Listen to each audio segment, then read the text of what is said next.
Vamos lá, queridos, homilética, princípios e técnicas para a genuína exposição da palavra de Deus. Um dos assuntos aí das disciplinas teológicas mais esperadas por cada um de nós. Eu, como professor, confesso que eu estava desejoso também por essa disciplina, porque vai contribuir demais para nós, tanto no nosso aprendizado a nível de conhecimento, como também na nossa capacidade de transmitir tudo aquilo que nós estamos aprendendo.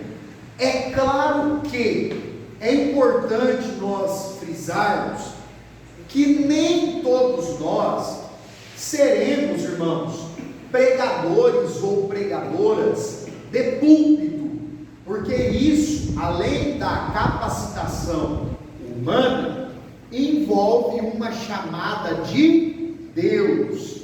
Logo, isso não é motivo para nós estarmos despreparados para compartilhar com ousadia e eficácia as verdades bíblicas que Deus nos fez conhecer. Então a homilética não é só para o púlpito, não é só para aqueles que vão pregar na igreja, mas aqueles que vão fazer o evangelismo, aqueles que vão falar de Jesus pessoalmente para alguém. Esses recursos serão válidos e vão contribuir conosco. Aqui na introdução, o que eu queria pensar com vocês e deixar muito claro, antes de nós aprofundarmos nos fundamentos bíblicos da pregação, a pregação no tempo da Bíblia, Paulo que foi um grande pregador, e a pregação na história da igreja. Antes de entrar aí, eu queria pensar com vocês um pouquinho sobre o que é homilética. Porque a gente fala muito, homilética, capacidade. Mas o que é, gente? Para vocês, qual é a opinião de vocês, o entendimento, a definição que vocês têm de homilética? Fala para mim, por favor. Tem alguém? Vamos lá? É a pregação em si. A pregação em si, o que mais? O que é a homilética? Uma técnica para se expor. Uma técnica para expor, o que mais? Mais alguém? O que você já ouviu falar que é a homilética? Mais alguém aí? Pronto? Posso ser sincero? Sim. Nunca tinha ouvido falar. Nunca tinha ouvido falar essa expressão. Legal. Olha só, gente. No passado, no período anterior à vinda de Cristo, já existiam grandes pessoas que discursavam com excelência, sim ou não? Sim. Nós vamos ver aqui a pregação do Antigo Testamento. Apesar de Moisés ter dito a Deus que não sabia falar, nós temos os discursos tops de Moisés, sim ou não? Sim. Temos também discursos, por exemplo, como do profeta João Batista, que era um discurso de excelência, sim ou não? Sim. E aí, no período que antecede a Cristo, nós temos o Império Grego dominando o mundo da época, antes dos romanos entrarem, e na Grécia Antiga, aqueles que discursavam, aqueles que ensinavam, aqueles que falavam com excelência, com maestria e ganhavam a atenção do público, eles eram chamados de quê, irmãos? De oradores. É daí que vem aquela expressão que existem os cursos até hoje do que, gente? De oratória. Quem é que trabalha com venda aí? Diga eu. Já fizeram o curso de oratória?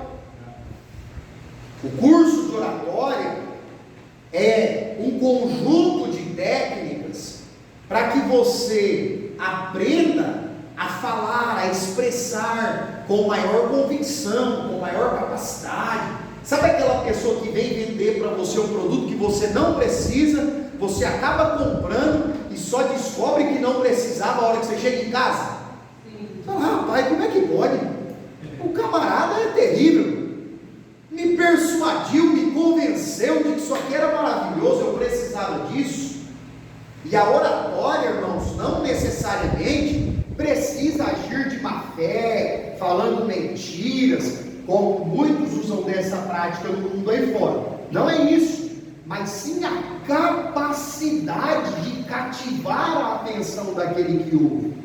Posteriormente, a oratória também passou a ser chamada, no contexto aí filosófico, de retórica.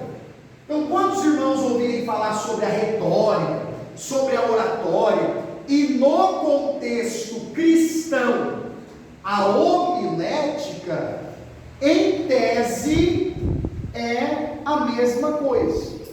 Então, a homilética nada mais é do que um conjunto de fundamentos, de regras, de direções, de conselhos, para nós conseguirmos expressar com maior fidelidade a palavra de Deus.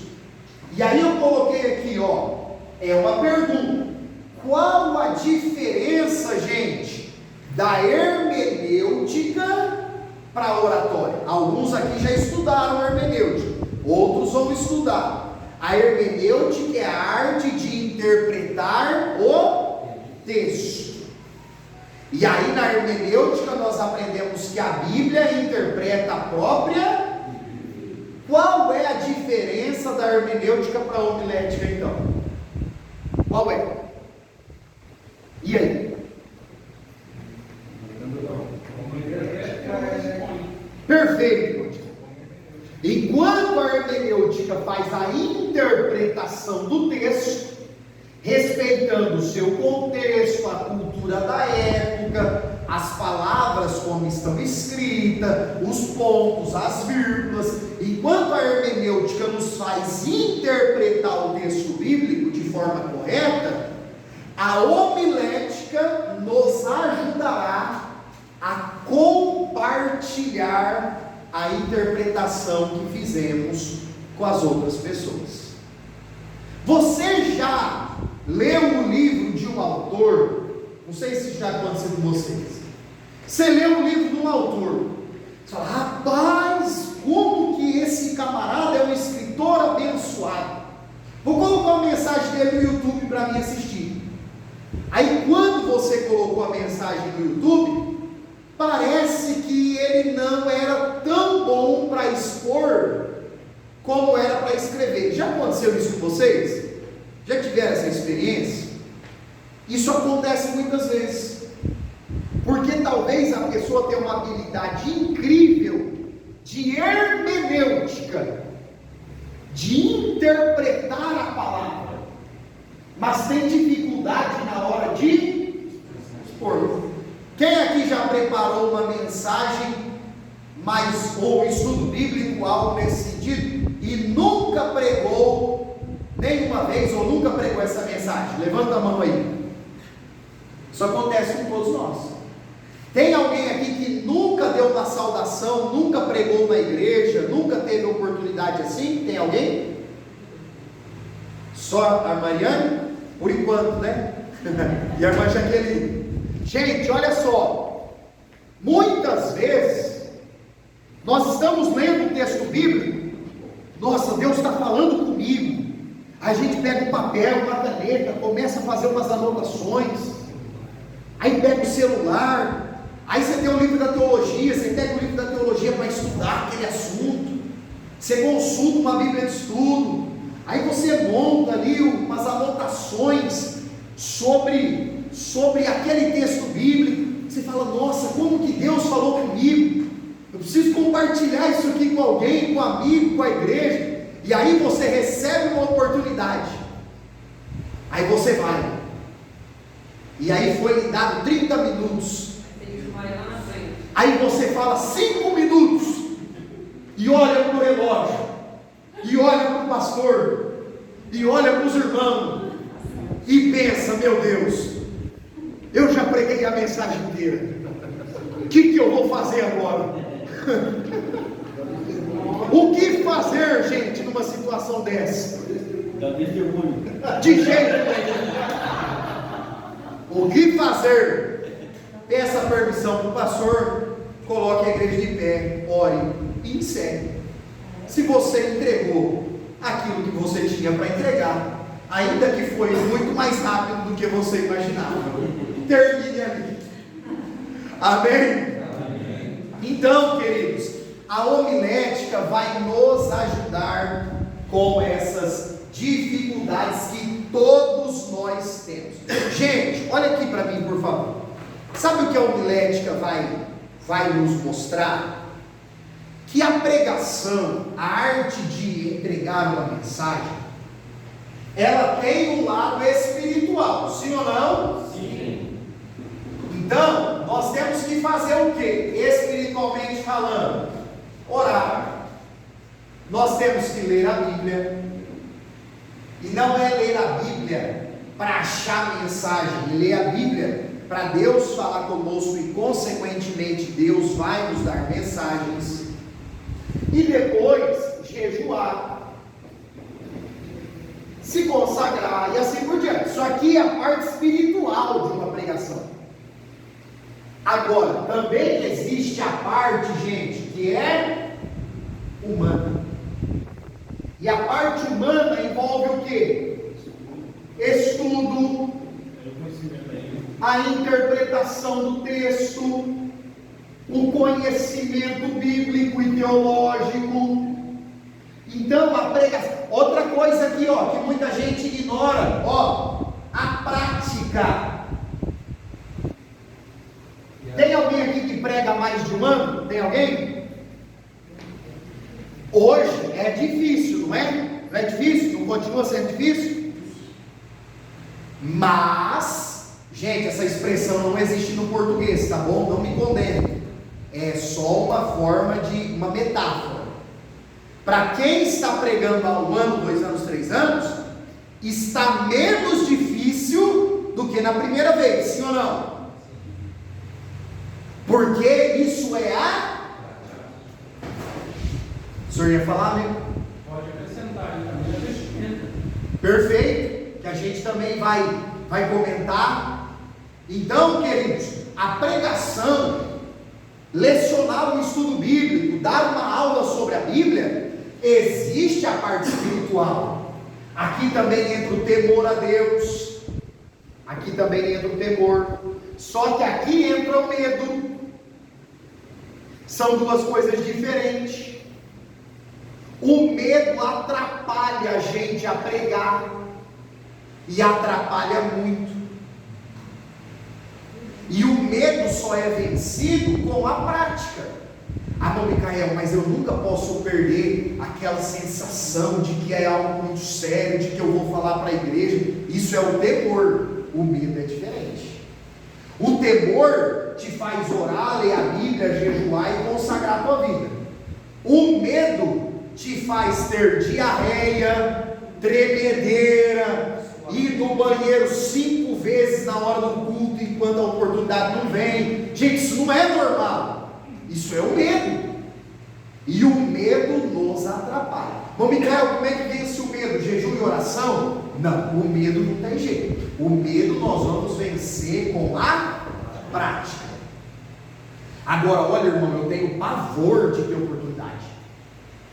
Olha, eu tenho pavor assim e tal. Aí pode ser algo que tem que orar para Deus ajudar a pessoa a vencer. Amém, queridos? Amém. Então, enquanto a hermenêutica cuida da interpretação, a homilética se preocupa com a exposição das verdades da palavra de Deus. E qual é a principal função da homilética? É nos auxiliar para nós pregarmos com fidelidade a Bíblia Sagrada. Porque, irmãos, olha só, eu até coloquei aqui, ó.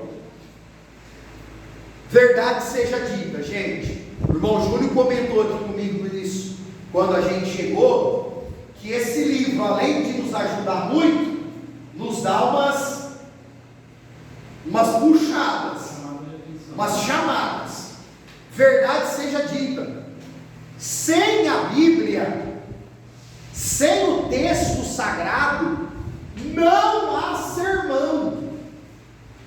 Não. E gente, ó, quando nós usamos a palavra sermão no contexto teológico, nós estamos falando de pregação, amém? Amém? Amém. Não entenda a palavra sermão como correção.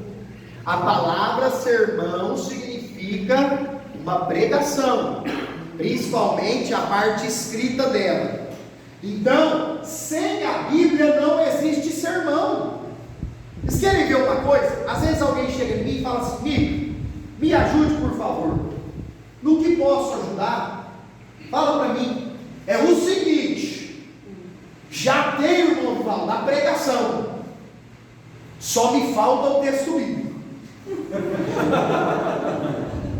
Já ouvi isso inúmeras vezes, incontáveis. Ô Mico, eu já tenho os 3 pontos, eu já tenho até os momentos que eu vou aplicar e vou fazer um movimento, mas eu ainda não tenho o versículo para pregar. Irmãos, se não tem o texto, não tem a mensagem. Se não há um versículo bíblico ou versículos bíblicos, não tem uma pregação. Porque Deus, a hermenêutica vai nos mostrar isso. Deus tem compromisso com a sua. Deus não tem compromisso com a palavra do pregador. O compromisso do eterno não é com o que eu quis falar dali do altar para a igreja, mas sim se eu falei a palavra.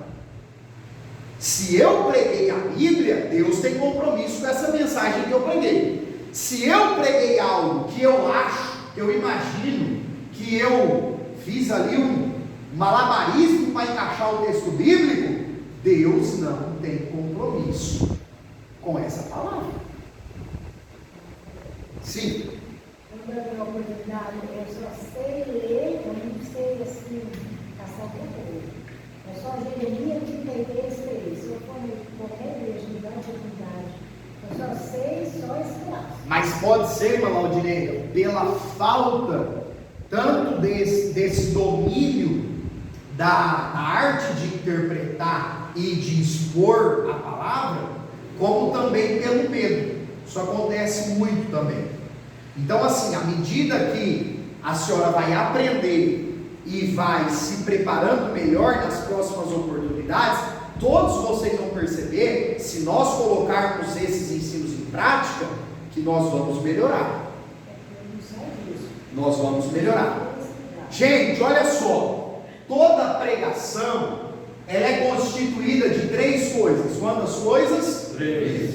Olha só. Primeiro, ler, diga comigo, ler. Explicar e aplicar. Quer ver um exemplo? Eu leio um texto bíblico com vocês e fico 1 hora explicando o que aquele texto significa, o que Deus estava falando, o que Deus estava transmitindo, o que Paulo realmente estava escrevendo. Termina o culto e eu não aplico. Resolve alguma coisa? Agora, quer ver o extremo oposto? Esse aqui a gente vê mais. O camarada, principalmente no nosso meio pentecostal, o camarada lê o texto, não explica e já começa a aplicar. Então ele lê lá, vou pegar aqui o exemplo da irmã, com todo carinho e respeito. Clama a mim e responder-te-ei, anunciar-te-ei coisas grandes e firmes que não sabem. Aí o camarada fala: fecha a Bíblia, irmãos, porque Deus está falando aqui nessa noite. Aleluia. Deus já está dizendo para mim e para você aqui nessa noite. Clama, vai clamando, clama. Ele já está aplicando sem explicar. Da mesma forma que é errado eu ler um texto, gastar 1 hora explicando e não aplicar o que aquilo tem a ver para a igreja hoje, o que Deus quer falar, também é errado eu ler e não explicar e só querer aplicar. Então a mensagem ela é constituída disso. Mas Micael, e o camarada que começa a pregar já sai pregando e nem lê um texto? Não é o método que nós vamos ver aqui que a Bíblia apresenta. As pregações dos profetas do Antigo Testamento, a pregação de João Batista, as pregações de Jesus, as pregações de Atos, de Pedro, de João, de Estevão, de Paulo, eram pregações que eles fundamentavam a pregação com a Bíblia. Você vai ver sempre o pregador na Bíblia dizendo: o profeta dizia isso. É como se ele estivesse lendo o texto bíblico. Está escrito. Muitas vezes Jesus, os apóstolos usavam: olha, está escrito, o profeta escreveu isso. É como se ele estivesse lendo antes de explicar e aplicar. Quando acontece isso, tipo assim, a pessoa lê o texto ou não lê o texto e começar a pregar, E abandona o texto e... deve fazer. Gente, olha só, muito boa a fala do Gil aí. Nós que estamos tendo acesso ao conhecimento, não é para nos tornar arrogantes, e nem pessoas duras, julgadores de pregações. Não é esse o objetivo da homilética. O objetivo do estudo é que nós nos tornemos melhores. Irmão, mas eu estava num culto e alguém fez isso aí, que é errado. Você fica ali na sua, na paz do Senhor Jesus. O que Deus falar com você, você recebe, você glorifica. O que Deus não falar, você chega na sua casa e ora por aquela pessoa. Que Deus capacite ela, que Deus abra a visão dela. Acabou. Irmão, mas vieram perguntar para mim, que me formei aqui na teologia, o que é que eu achei. Vieram questionar o que eu achei. Nós não somos obrigados a dar o nosso parecer do que achou, deixou de achar, para quem está nos perguntando, porque a pessoa que vai perguntar isso, já está com intenção de que nós julguemos a pessoa que pregou. O que a Bíblia ensina é que nós temos que julgar a profecia e não quem profetizou. Então, irmão Micael, o camarada falou um monte de bobagem lá na pregação. Entra aqui, sai por aqui, deixa aquilo passar. Amém? Porque senão, irmãos, nós deixamos de ir para o culto para ouvir Deus falar e passamos a ir para os cultos como avaliadores de culto. E o teólogo não é para isso. Não é para isso que nós estamos aqui aprendendo. Amém? Amém. Então vamos lá, gente. Olha só. Aí no capítulo 1, os fundamentos bíblicos da pregação, é de suma importância que nós, como pregadores, ensinadores, educadores cristãos, nós tenhamos um alicerce firme, que é a Bíblia Sagrada.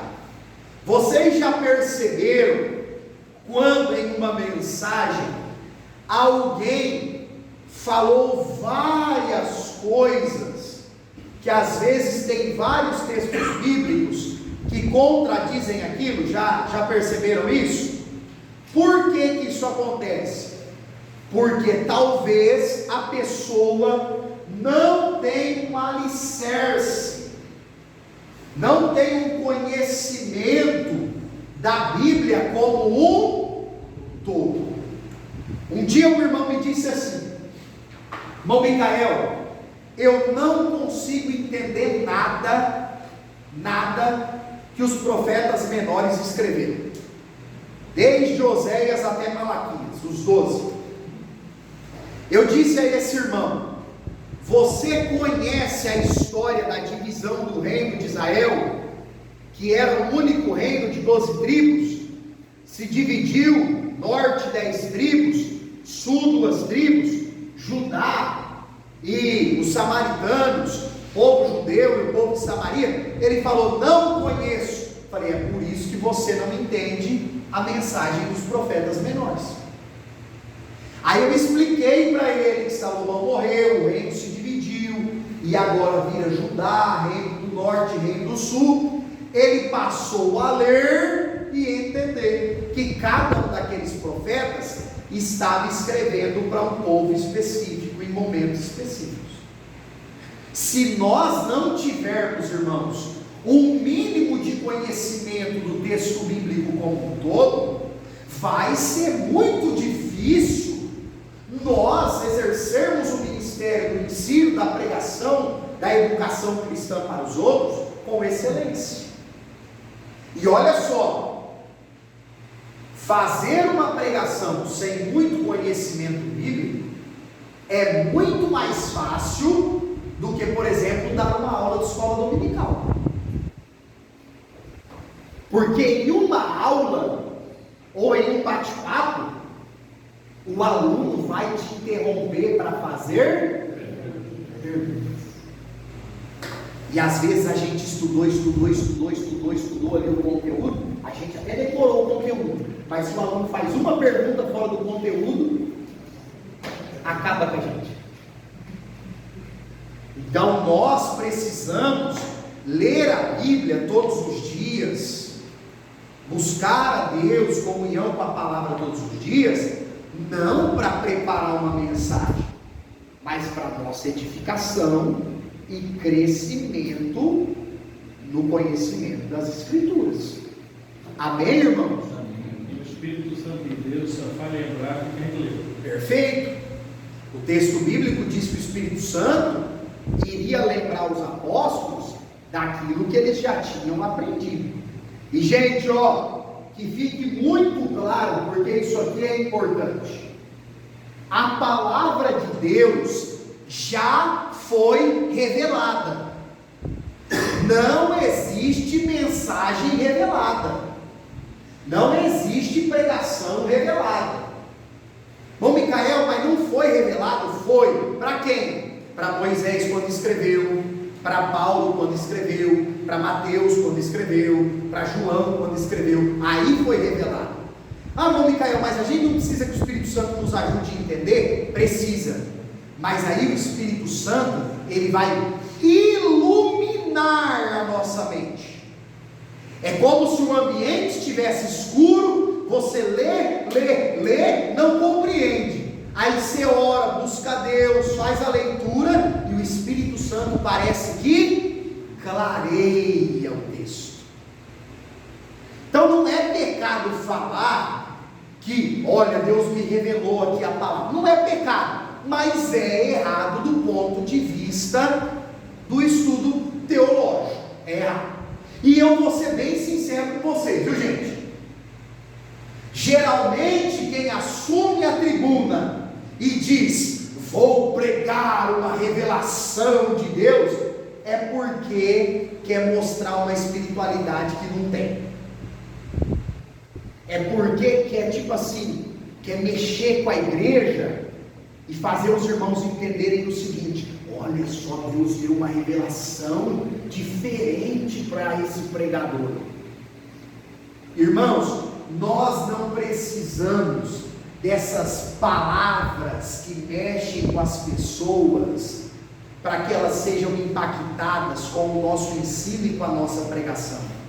O que tem poder está aqui, ó. O poder está na palavra de Deus. Basta nós sermos fiéis à palavra e pregar o que está escrito, que Deus vai gerar os resultados maravilhosos para que Ele seja glorificado. Amém? Amém. Então olha só, não existe achismo, gente. Coisa difícil, irmãos, coisa difícil. é quando a pessoa que está com a oportunidade para falar a palavra faz toda uma prédica dizendo assim, ó, eu acho que Jesus estava dizendo isso, eu acho que Jesus estava ensinando isso, eu acho que a Bíblia está dizendo isso. Irmãos, na Bíblia só existem achismos e suposições quando o texto bíblico não é claro e direto. Mas quando o texto bíblico é claro e direto, não existe achismos. É o que está escrito e ponto final. É o que está escrito e acabou. Quer ver um exemplo de achismo que é válido? Quer ver um exemplo?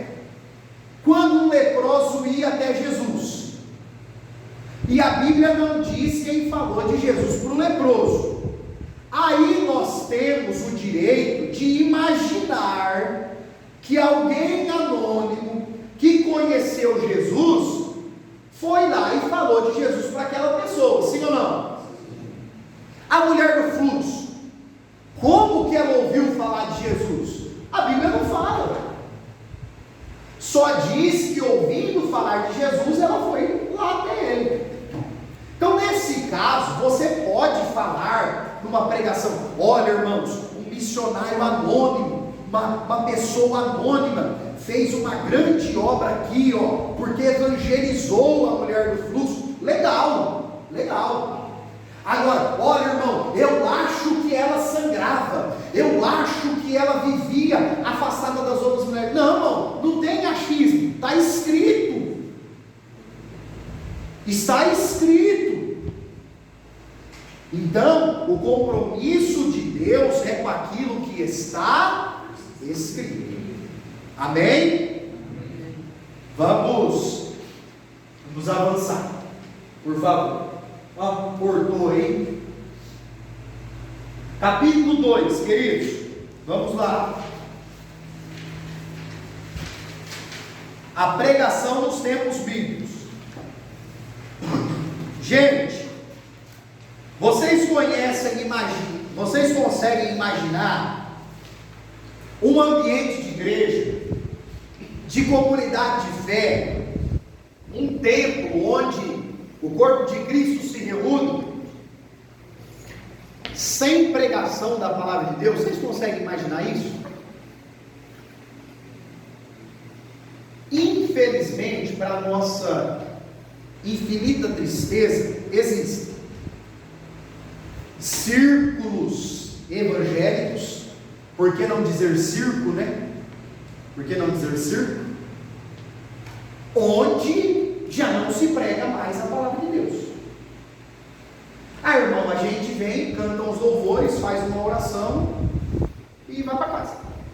Não estou dizendo que não pode ter lá um encontro de bandas, um trabalho específico de música da igreja, num dia muito específico. Não estou falando disso não, me entenda.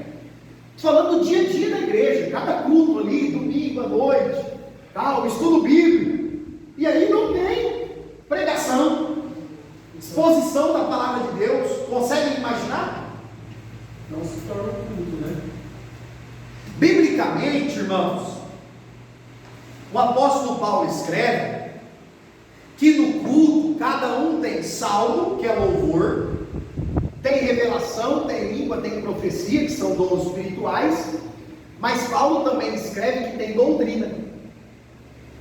E doutrina nada mais é do que as bases, os fundamentos do evangelho, da fé cristã. Então, se Paulo diz que o culto tem que ter doutrina, é porque tem que ter pregação da palavra de Deus. Você quer ver um exemplo? Quer ver um exemplo? A pessoa vai no culto, domingo à noite. Essa vida corrida que todos nós vivemos hoje, talvez a pessoa consiga ir somente naquele domingo à noite.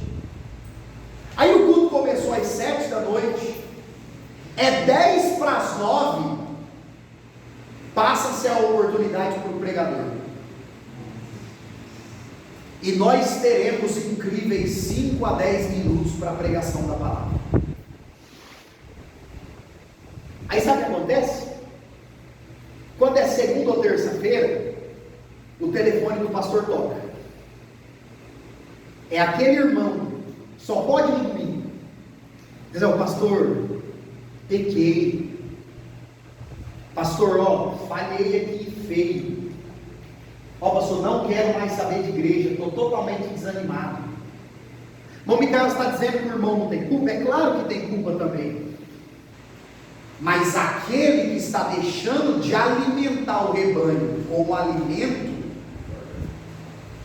também tem responsabilidade. Nós, quando recebemos uma oportunidade, irmãos, nós precisamos entender que naquele dia o rebanho do Senhor vai se alimentar do pasto que nós vamos entregar para eles. E esta comida precisa ser boa, precisa ser sólida, precisa ser uma comida que vai alimentar a alma da pessoa. Eu não estou falando que você tem que só pregar as bênçãos, não. Porque muitas vezes o que a pessoa precisa ouvir, que vai lá e corrige, alimentou ela muito mais naquele dia do que uma palavra ali de bênção e de vitória. O que eu estou dizendo é, Deus te deu essa palavra? Deu. Então pregue-a com fidelidade. Entregue-a com total convicção, de todo o teu coração. Eu gosto de uma frase, um puritano, Richard Baxter, está aí no livro. Ele disse lá no século XVIII, que ele ia pregar como moribundo para um bando de moribundos, querendo dizer o seguinte: eu sei que eu estou para morrer e eu vou entregar tudo que eu tenho para um monte de gente que está para morrer também. E se o alimento for bom, nenhum de nós morreremos mais. Quando nós recebemos uma oportunidade, nós precisamos ter essa ideia, esta convicção, essa chama. Ah, irmão, mas eu vou lá na igrejinha do bairro, sabe? Eu vou lá no culto no lar, vai ter umas 5, 6 pessoas. Pregue da mesma maneira que você pregaria no congresso, num evento, para 10 mil, 5 mil, 2 mil pessoas. Pregue da mesma forma. Porque o negócio, irmãos, não é o quanto de gente, mas o quão fiel nós estamos sendo àquilo que Deus nos deu. Você quer ver um exemplo? É só um exemplinho de nada, tá? Coisa básica. Jesus. Só Ele. Jesus. As melhores pregações de Jesus no Novo Testamento, eu não sei se vocês concordam comigo nisso, mas João 3,16, João 4,24, os verdadeiros adoradores, são mensagens que Jesus pregou para uma pessoa. João 3,16, Nicodemos. João 4,24, a mulher samaritana. Grandes mensagens do mestre não foram para a multidão, foi para uma pessoa. Ah, irmão Micael, eu preparei aquela palavra, olha, Deus falou muito comigo, eu encontrei um amigo na rua, e olha, nosso Senhor, como que o meu coração ardeu para falar aquela mensagem para ele, mas ele estava sozinho ali, eu não falei não. Besteira, irmão. Quer ver uma brincadeira que a gente faz entre amigos? É o famoso roubar manto. Quem aqui já ouviu essa expressão? Já ouviram roubar manto? Tem gente que estuda, e ele não compartilha nada que ele sabe, que ele está morrendo de medo do irmão Rogério pegar e pregar aquilo também. Gente, no reino de Deus, quanto mais nós compartilhamos, mais nós aprendemos. A matemática de Deus é diferente. Experimenta ensinar para as pessoas aquilo que você aprende. Você não vai diminuir por isso, você vai crescer com isso. Amém? Lídia, você falando a respeito disso, a pregadoração do protocolo, ele tem um livro de sermão.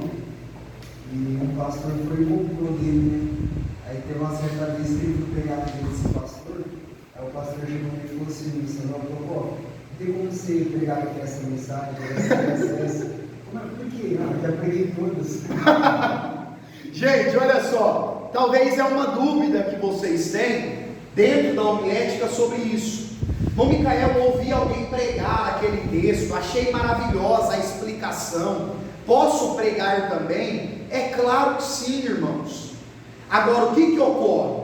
Se você vai usar a interpretação de alguém, as explicações de alguém, é saudável que você fale de quem é aquela ideia. Por exemplo, nos livros da teologia, quando a gente está lendo, não tem uns escritos com letra menor, já perceberam? Isso são citações, é quando o autor do livro está citando uma frase que não é dele, é de outra pessoa. Então, por exemplo, você ouviu lá uma pregação, João 3,16, do pastor fulano de tal, e ele trouxe ali uma explicação sobre Nicodemos, sobre o plano de fundo, que você achou maravilhosa, e cabe aqui na explicação. Você pode usar aquilo, você pode usar.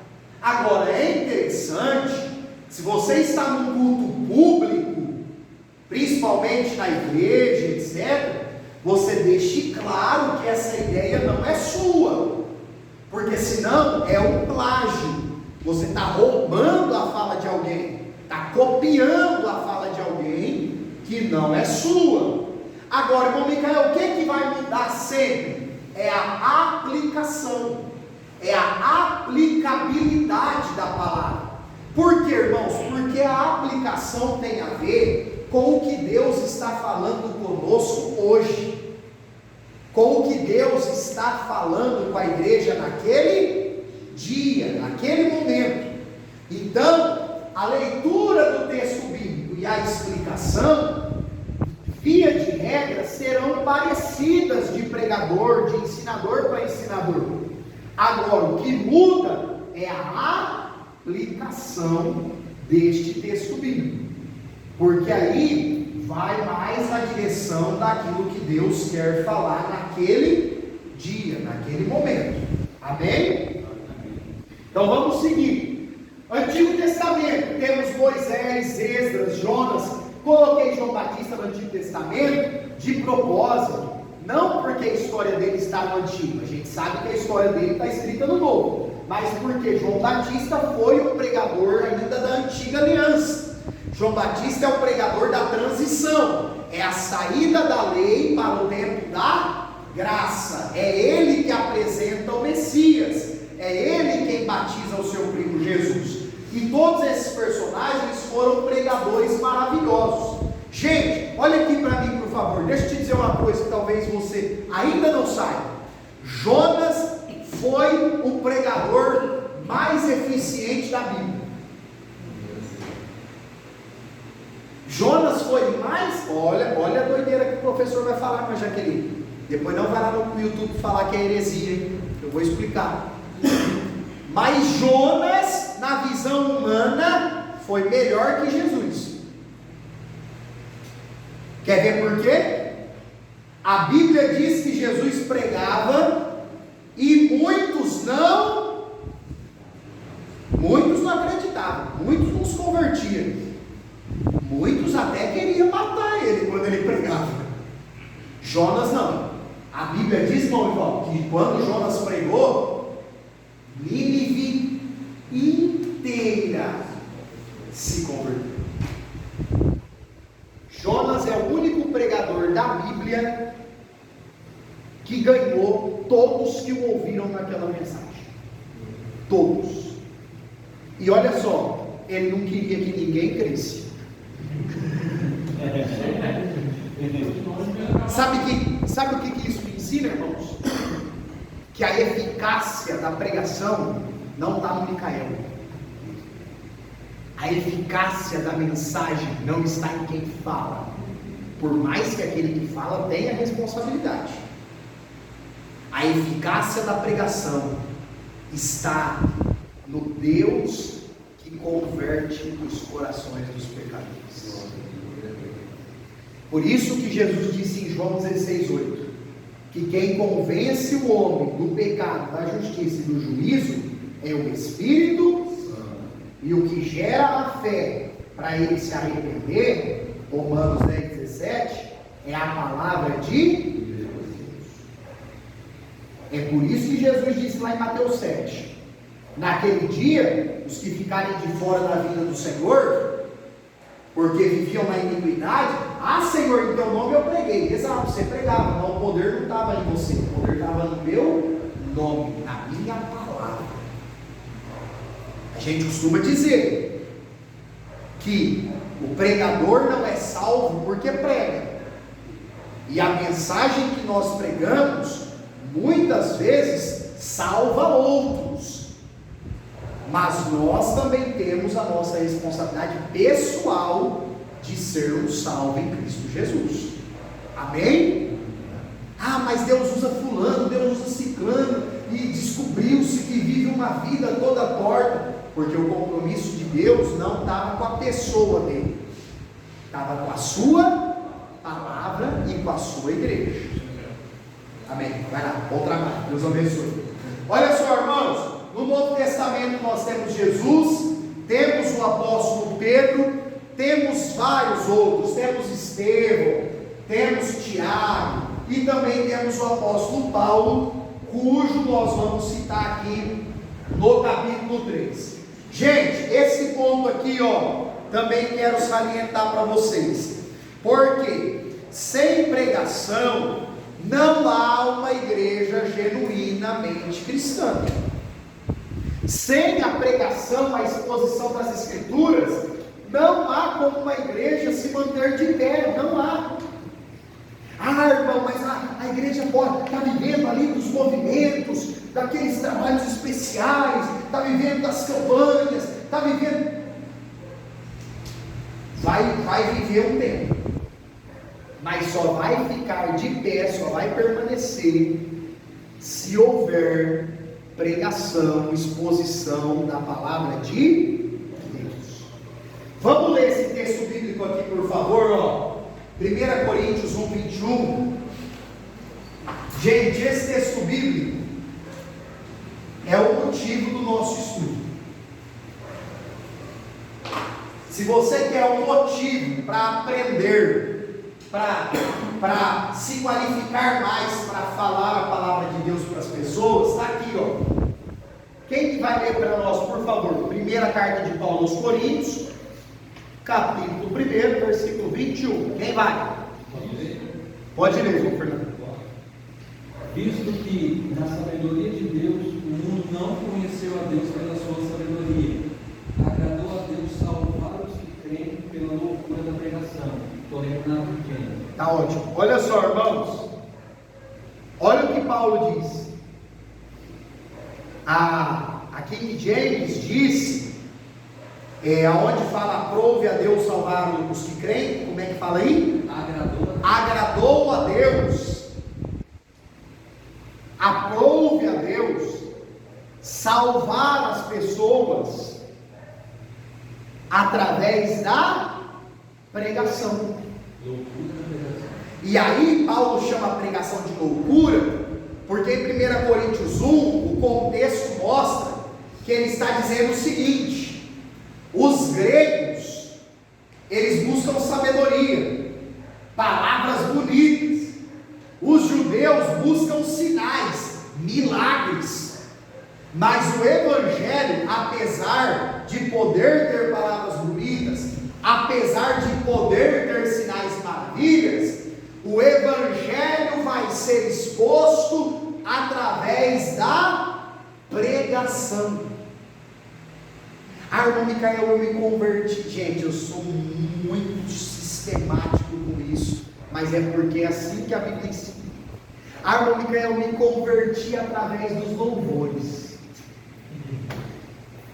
Você pode ter sido atraído por Jesus através de louvores. Eu me converti escutando um lindo testemunho de um irmão, que eu já disse aqui para vocês. Igreja tem que ter testemunho, sim ou não? Sim. Claro que sim, mas não na hora da pregação, porque a hora da pregação é a hora da exposição das Escrituras. o meu testemunho pode incentivar a tua fé, mas não te liberta do pecado, do vício, não te liberta da garra de Satanás. O que te liberta é a verdade, que é a palavra de Deus. Então nós podemos até ter sido atraídos por Jesus por uma mensagem, por um programa de rádio, por um trabalho específico. Aí o dia que a gente ouviu uma pregação do Evangelho, o Espírito Santo foi lá e nos convenceu do pecado. Que a Bíblia é muito clara em dizer que o método de Deus, o modus operandi de Deus para salvar as pessoas é a pregação do Evangelho. E outra coisa, meus irmãos, pregar o Evangelho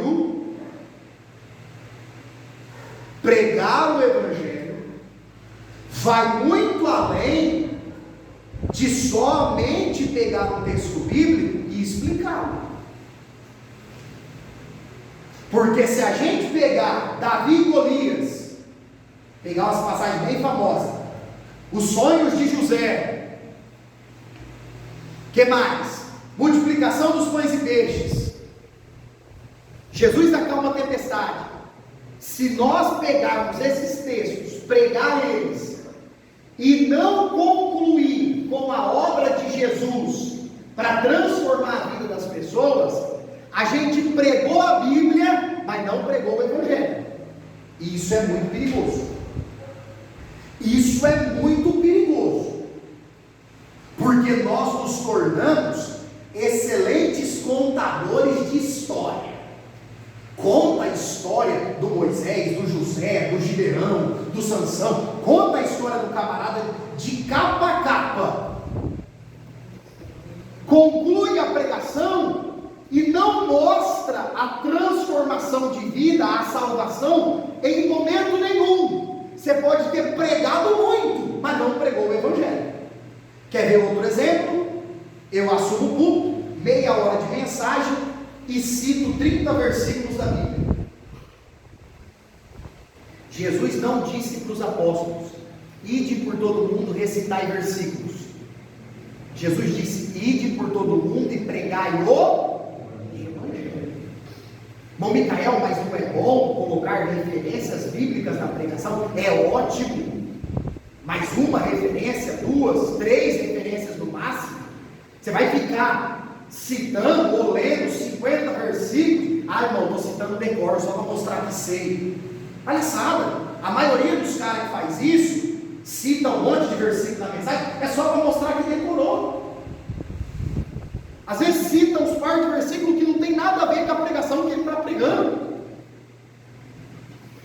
É só para todo mundo ficar assim: meu Deus, como sabe esse pregador? É uma enciclopédia. Não, irmãos, nós temos que pregar o Evangelho. Bom, Micael, mas dá para pregar o Evangelho na Bíblia toda? Dá para pregar Jesus na Bíblia toda? É claro que dá. Ah, Davi e Golias, conclua a mensagem dizendo que todos nós tínhamos um Golias, que era o pecado, que era imbatível, e Deus veio e nos deu vitória. Você concluiu mostrando o Evangelho. Toda mensagem precisa ter, irmãos, um ponto na sua essência do Evangelho. Senão, é um mero momento de compartilhar o que você sabe. Alguém ia falar? Toda a pregação tem que terminar sobre salvação, né? Sobre Cristo. Perfeito, Gil.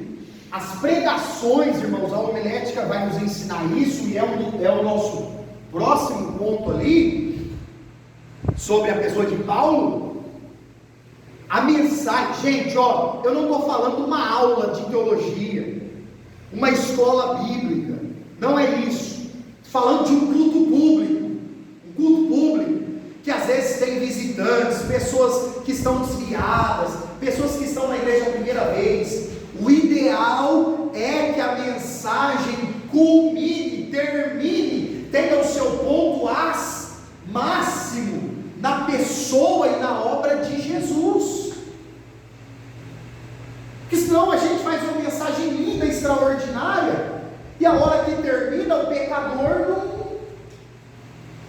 A pessoa que ainda não teve encontro com Cristo, irmãos, uma das necessidades dela ir visitar uma igreja é para que ela ouça a pregação, se arrependa dos pecados e se entregue a Jesus. Pastor, nós ensinamos nós obreiros, toda mensagem tem que convergir em Jesus, mesmo que pregue o Antigo Testamento. Exatamente. Mesmo que pregue o Antigo Testamento. E gente, não precisa ficar fazendo alegoria, que a gente já aprendeu que esse negócio de alegoria é perigoso. E eu já contei para vocês lá a minha historinha com os 2 gravetinhos da viúva de Sarepta, que eu pregava que ela já conhecia a cruz. Isso é alegoria, Deus não tem compromisso com isso.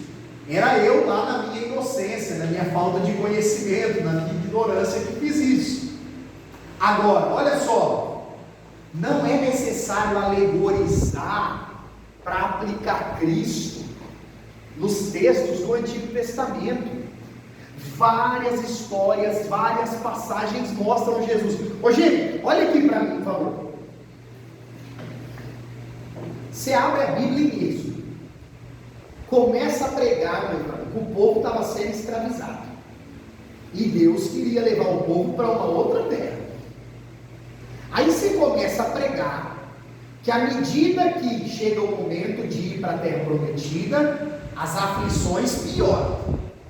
Aí de repente você diz assim: mas Deus vai levantar um libertador, alguém que vai arrancar o seu povo da opressão. Não está fácil para mostrar Jesus ali na pessoa de Moisés, sim ou não? Gente, é muito claro. O paralelo, a metáfora é muito clara. O Egito é um mundo que escraviza, que quer nos afligir, que quer nos matar, e nós temos uma promessa de ir para a terra prometida. Aleluia! E Deus vai levantar o Moisés para libertar o seu povo. É claro que não vai trazer o Moisés aqui, o nosso Moisés é Cristo. É muito simples, dá para ver isso. Mas não, eu vou falar de tudo de Moisés e não preciso falar isso. Então, nesse caso, a pessoa está pregando a Bíblia, porém esquecendo-se de pregar o Evangelho. E Jesus ordenou que nós temos que ir por todo mundo e pregar o... Amém? Amém. Dúvidas, perguntas, comentários, quem vai? A questão do apelo também tem que ter algo do... Olha só, gente, apelo. Vocês não vão achar na Bíblia a prática do apelo. A prática de fazer apelo no final do culto não está na Bíblia. O que temos na Bíblia é os descrentes fazendo apelo para aceitar Jesus.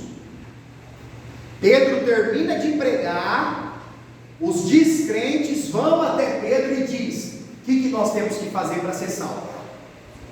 Porque o que ocorre?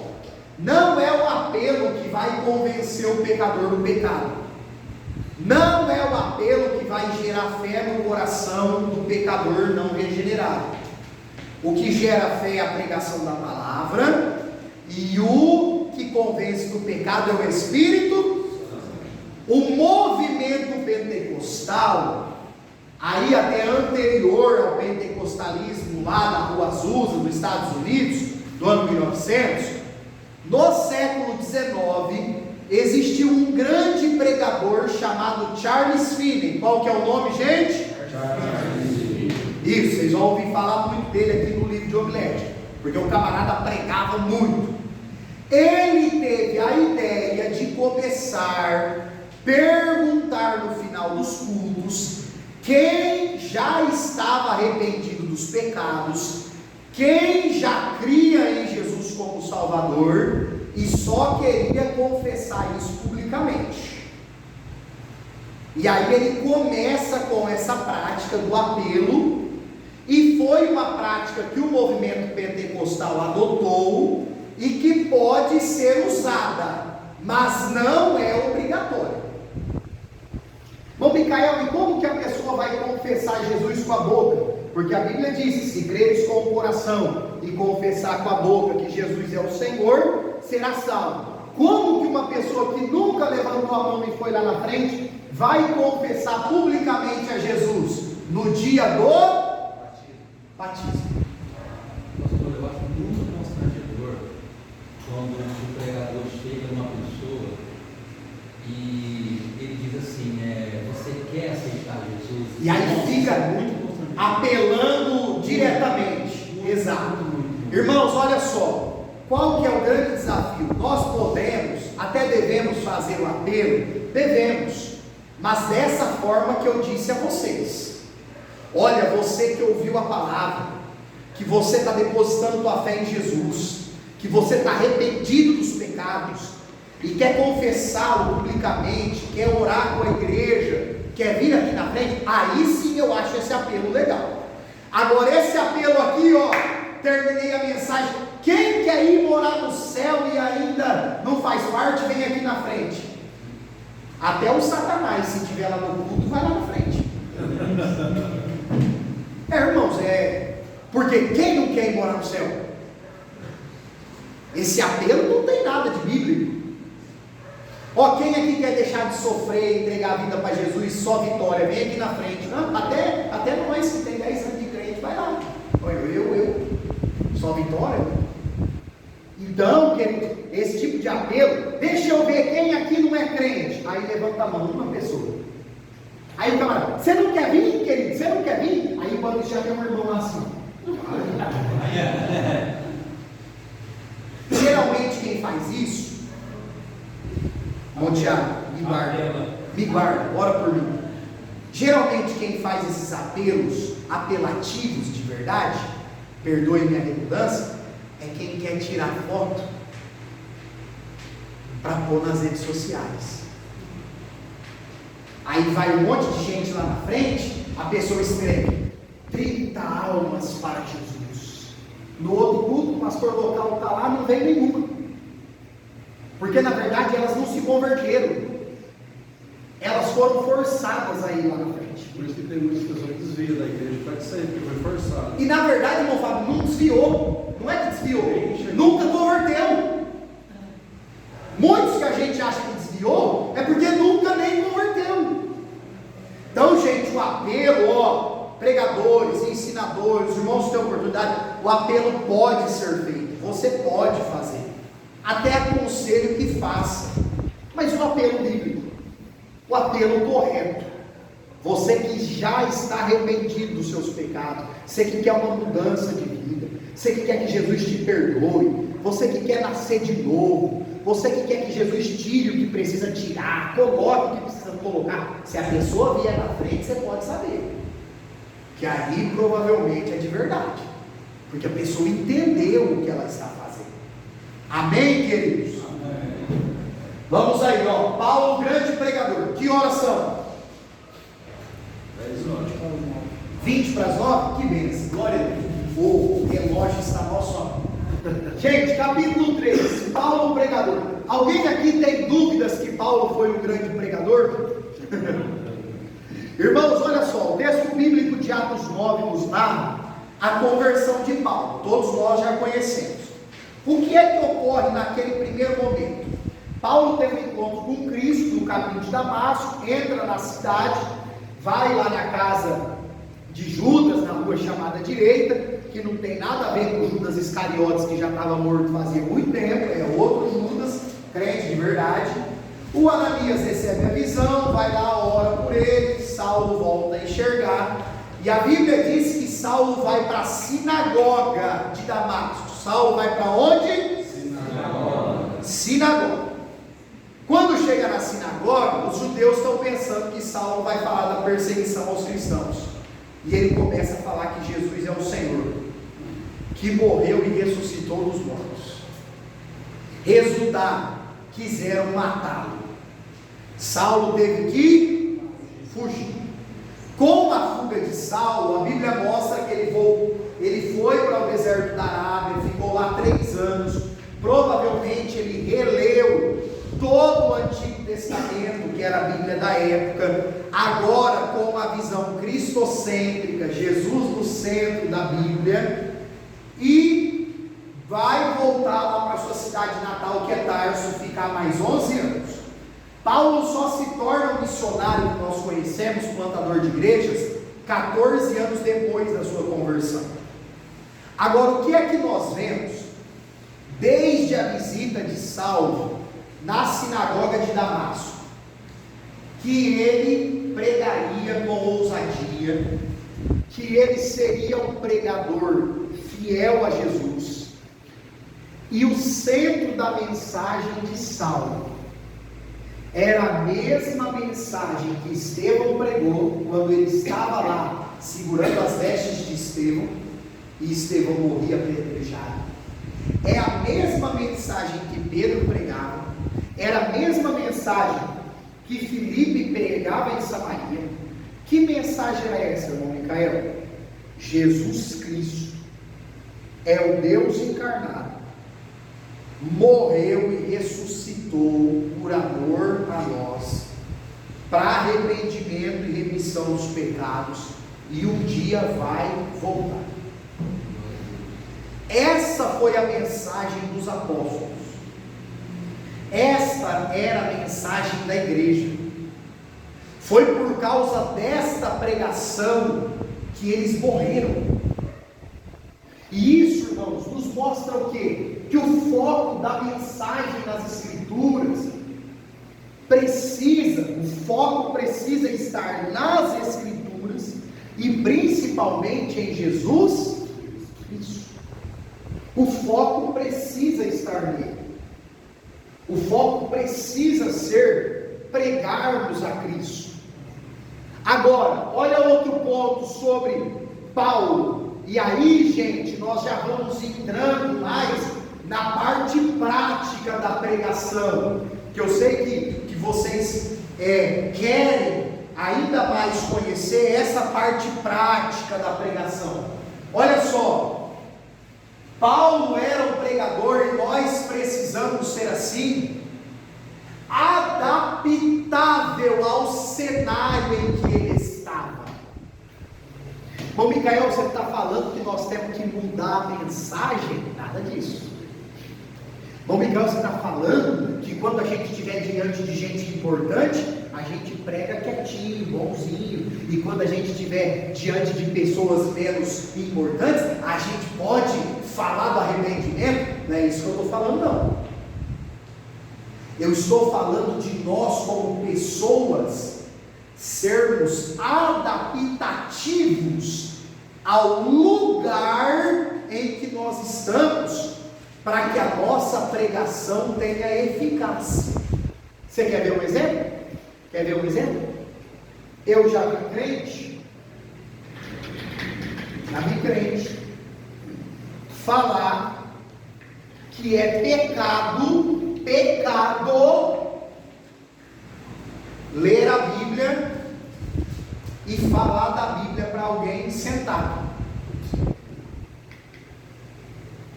Quer ver outro exemplo?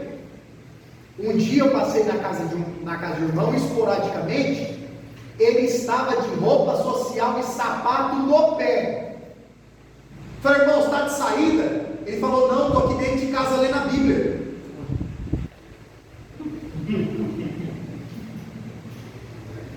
Falei, irmão, como assim? É teu costume, você veste assim o tempo inteiro dentro de casa? Falei, não, Esse irmão até disse, tá? Esse irmão até disse, não, irmão, não é meu costume estar de bermuda, nem aqui dentro, eu só fico de calça, mas geralmente fico com uma camiseta normal, chinelo no pé. Falei, então, mas eu estou lendo a Bíblia. Vai fazer um culto doméstico com a família, você vai pôr um paletó e uma gravata. O que eu estou querendo dizer aos irmãos? Nós precisamos, irmãos, entender que a mensagem da palavra de Deus não vai mudar nunca, mas nós nos adaptamos aos ambientes. Até mesmo por questão de cultura do local. Perfeito, meu Júlio, por cultura do local. Vocês acham que eu vou vir aqui dar aula de escola dominical ou pregar domingo à noite assim? É claro que não. O nosso costume ministerial e dos outros irmãos que estão aqui de outras denominações, também é o uso de camisa e gravata. Então eu vou me adaptar à denominação que eu estou servindo a Deus. Às vezes, irmãos, eu recebo convite para ministrar em algumas igrejas em que o pastor da igreja não usa paletó e gravata. Eu não vou de paletó e gravata, sabe por quê? Porque na hora que eu assumir o altar, os irmãos vão olhar e vão pensar assim: o pregador está querendo ser melhor do que o pastor.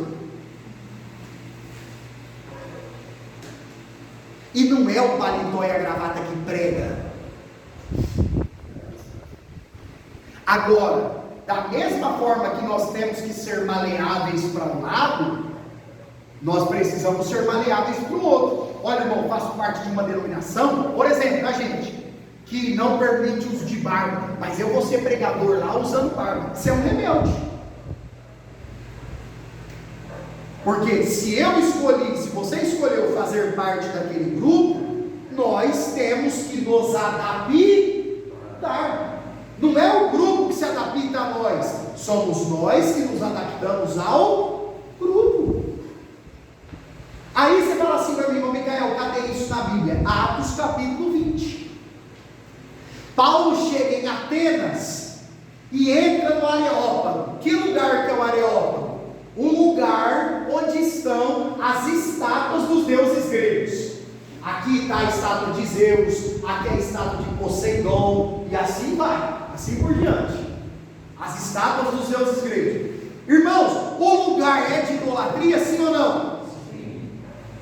Pelo olhar humano, Paulo não tinha nem que pregar ali. Mas o que é que Paulo está vendo? Paulo não está vendo o lugar, Paulo está vendo as almas que precisam de Jesus. Paulo está vendo os corações que estão caminhando para o inferno e que precisam da mensagem de arrependimento e salvação. A linguagem, a adaptação da linguagem. O lugar mais simples, você falando simples. Isso, perfeito, irmão Fernando. Ia chegar aí. A adaptação, irmãos, também passa pela linguagem. Também passa pela linguagem. O irmão Júnior costuma brincar quando chega aqui no culto. Como é que é, irmão Júnior? Ó, irmãos, cada local cabe uma adaptação. Você vai falar no culto lar, você vai falar no culto de domingo à noite. Para que é que você vai usar uma linguagem técnica? Para quê? Abre a Bíblia aí na primeira missiva do Fidalgo Pedro. Os irmãos vão ficar assim: olhei. Pelo contrário, tem lugar que tem que simplificar até algumas escritas. Até mais do que o simples. Por exemplo, o apóstolo Paulo, Pedro, tem umas palavras muito difíceis. E às vezes, ao ler o texto, você já simplifica. O público ouvindo. Perfeito, meu Júnior. Perfeito.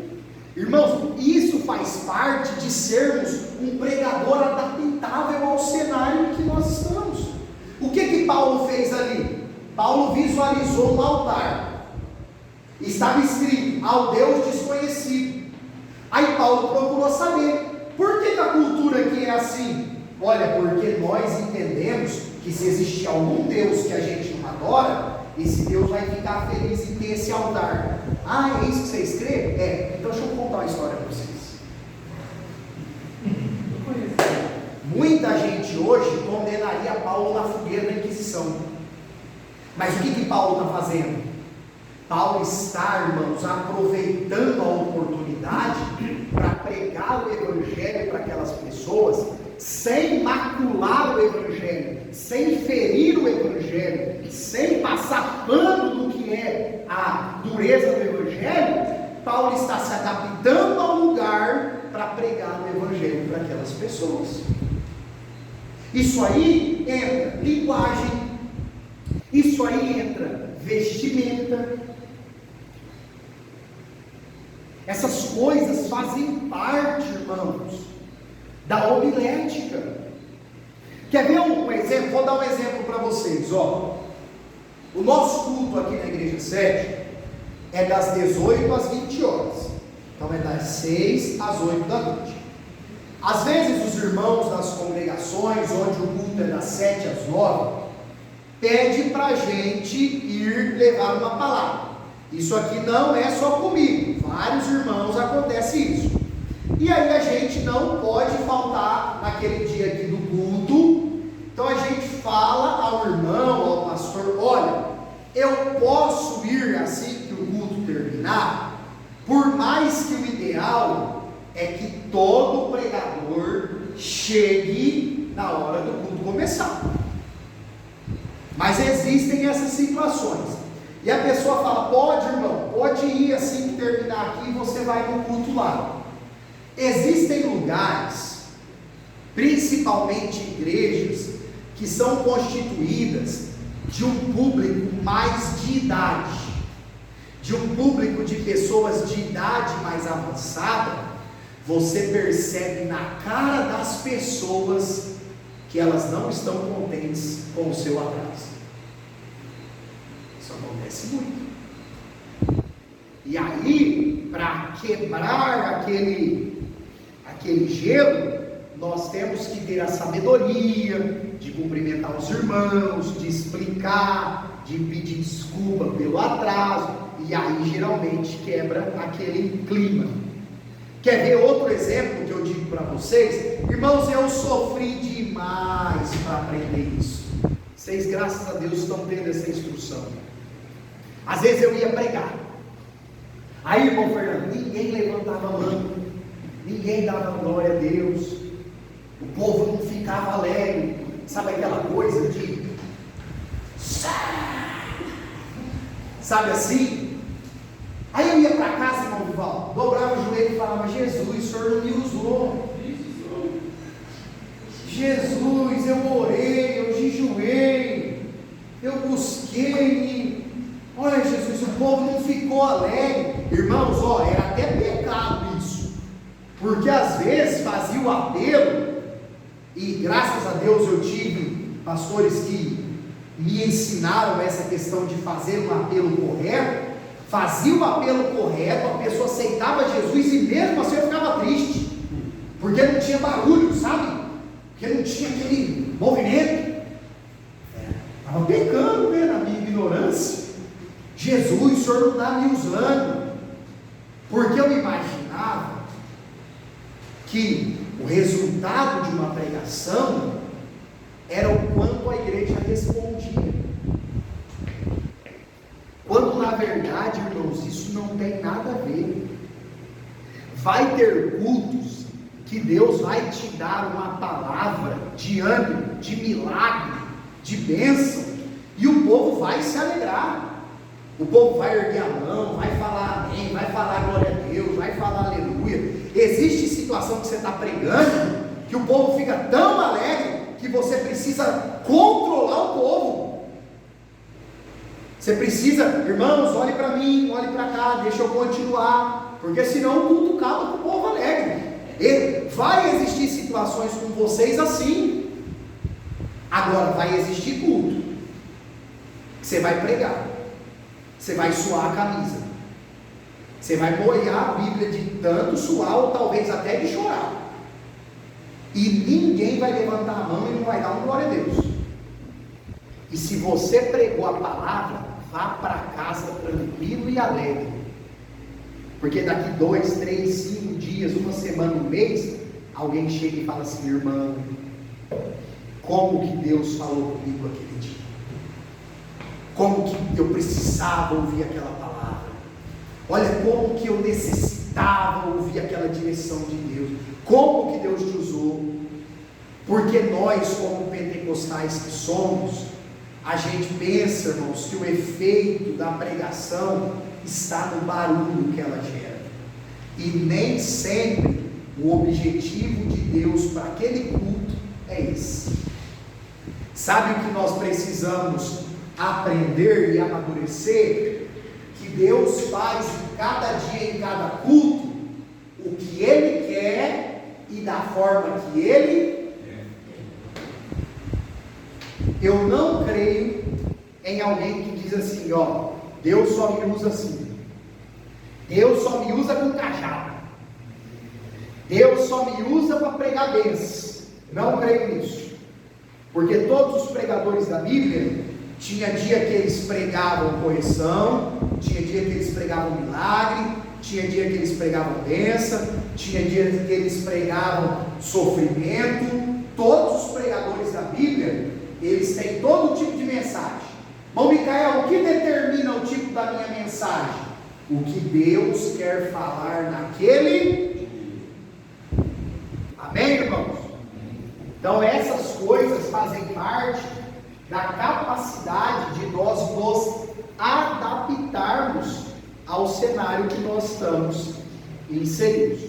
Por exemplo, você vai deixar de pregar para alguém na fila do banco, na fila do ônibus, na fila do mercado, porque você não está ali com a roupa do culto?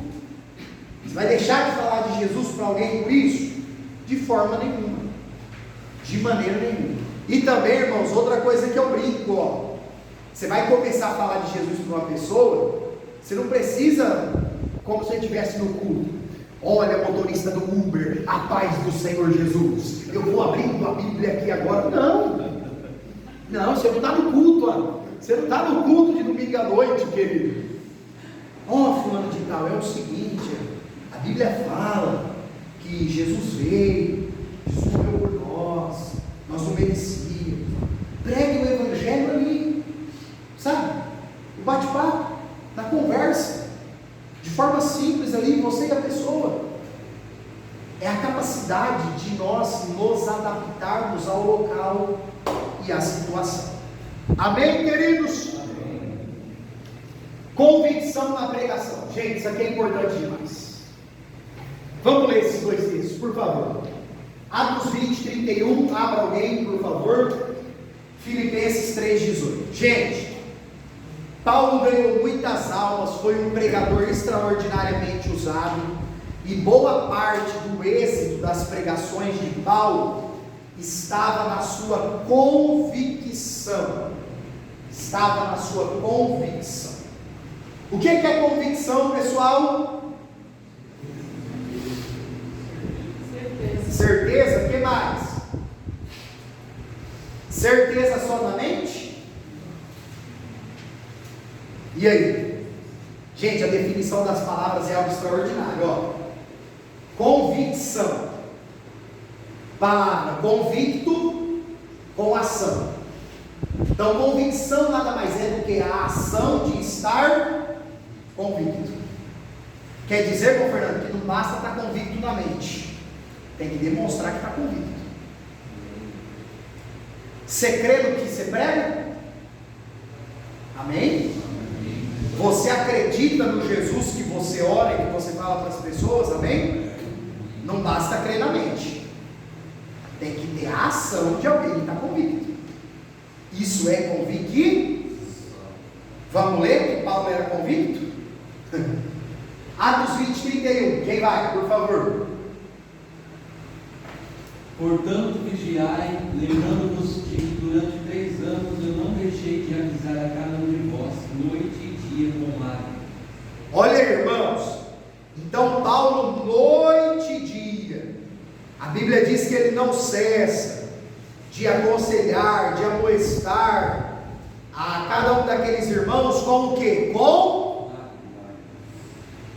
as lágrimas de Paulo, enquanto aconselhava, demonstrava, Serginho, que ele acreditava no que ele estava dizendo. Filipenses 3,18, é a mesma direção. Quem vai ler? Porque muitos há, dos quais muitas vezes te disse, e agora também digo, chorando, que são inimigos da cruz de Cristo. Olha, irmãos, Paulo está falando aí de uma galera que era opositora à pregação do Evangelho, e ele vai chamar essas pessoas de inimigos da cruz de Cristo.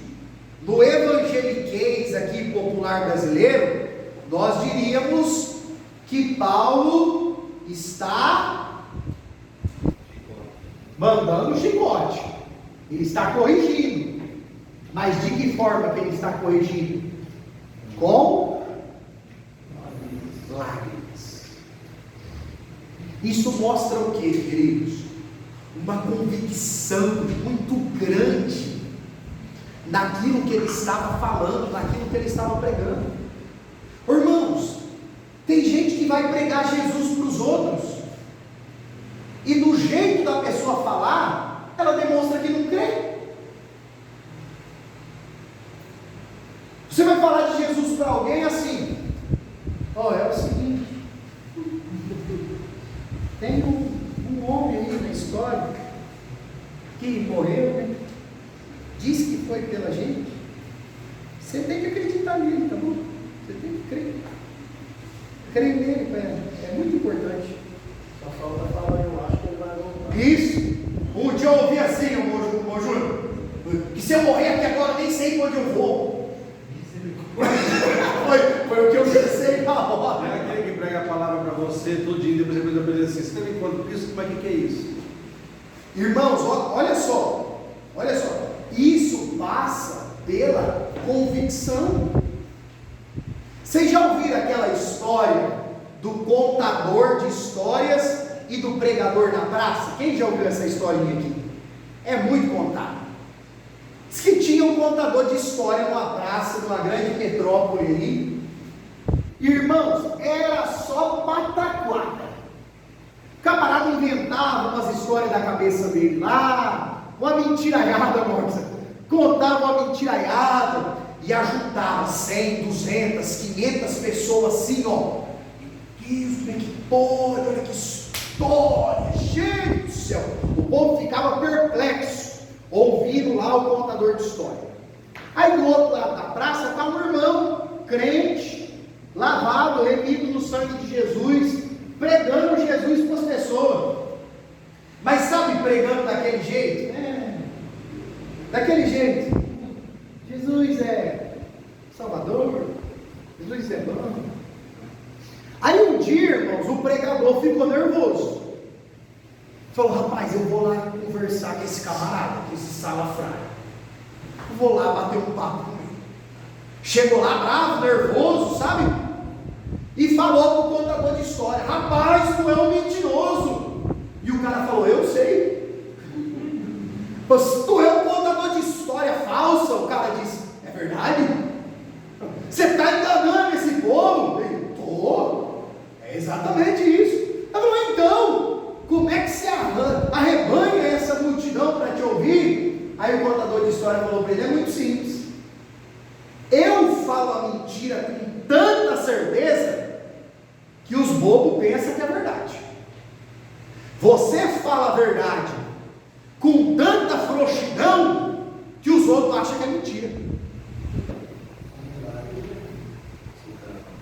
É uma historinha assim engraçada, muita gente conta. O pessoal que ensina oratória conta de uma forma diferente, não evangélica. Os pregadores contam, os professores de homilética contam essa historinha, muito famosa, mas a moral dela é muito boa.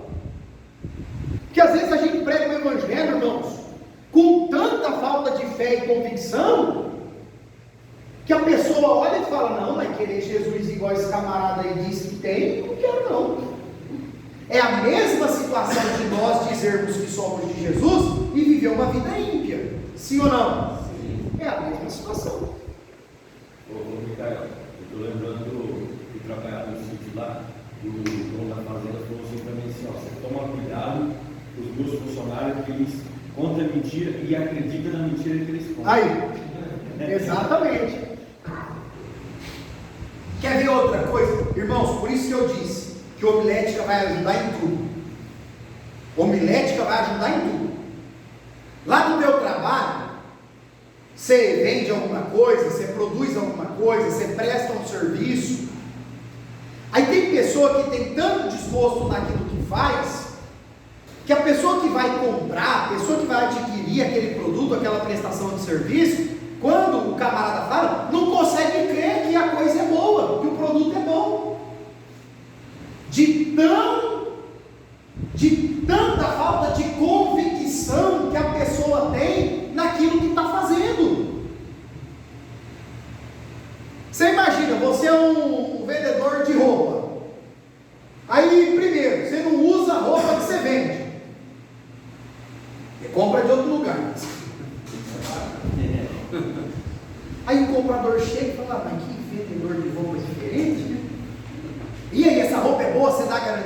A roupa é mais ou menos, mas tá aí, entendeu?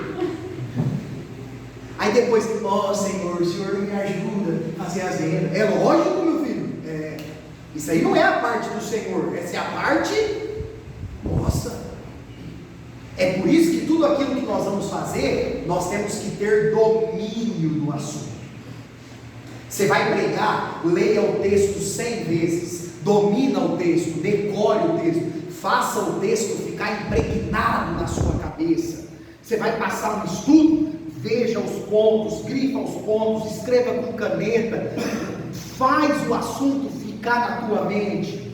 Você é um líder, uma líder, você vai fazer uma reunião com os liderados, tenha na mente, eu vou falar disso, vou falar daquilo outro, olha, eu vou trabalhar esse ponto, a gente precisa melhorar naquilo. Por quê? Porque a hora que a gente fala, os ouvintes precisam perceber convicção na nossa fala, porque senão, irmãos, não tem êxito. Não tem êxito. Isso acontece muito com quem louva. Eu sei que tem irmãos aqui que cantam. Aí o camarada vai lá louvar um hino, louvar a Deus lá com um hino que fala que Deus é grande, que Deus é maravilhoso. Aí vai lá. Tão grande, eu quero, cantarei, tão grande, eu quero. Não, irmão. Vida, sabe? Tem que pôr vida naquilo. Tem que colocar vida. A pregação, é por isso que John Wesley dizia, né? Ou você coloca fogo no teu sermão, vida na pregação, ou você pega esse sermão e taca ele no fogo e queima. Irmãos, nós precisamos colocar vida na nossa fala. Quando você louva, você precisa expressar, é um louvor de gratidão, então mostra a tua gratidão ao Senhor, vem, traz os irmãos para demonstrar gratidão ao Senhor. Você vai louvar no final de um culto, o pregador pregou sobre milagres, sobre cura, você vai louvar um hino sobre aquele assunto, canta com certeza ali, do Jesus que faz milagre, do Jesus que opera, porque senão, irmãos, fica desconexo. Agora, veja bem, olha a situação extremo oposto. Você vai numa cerimônia fúnebre, de que forma que o líder religioso prega? De forma triste, de forma calma, mede a voz, sabe assim, estamos aqui, momento de reflexão, Espírito Santo conforta. Você não vai querer pregar a cura divina, batismo do Espírito Santo, fazer a obra na cerimônia fúnebre. É totalmente inviável, totalmente oposto. Então, essa parte, gente, não é espiritual. Essa parte, ela é humana, ela é da homilética. E nós precisamos praticar isso. Amém?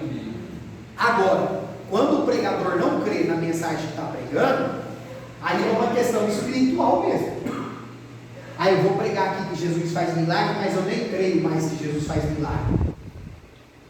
Na verdade, este pregador deveria estar sentado, sendo tratado pela sua liderança, amadurecendo, crescendo na fé, para depois ir falar com os irmãos.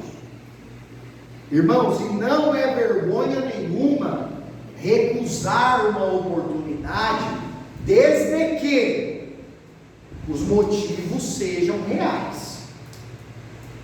Recusar uma oportunidade que pode ser Deus que está nos dando, por motivos assim, uma desculpa esfarrapada, aí nós precisamos rever essa ideia.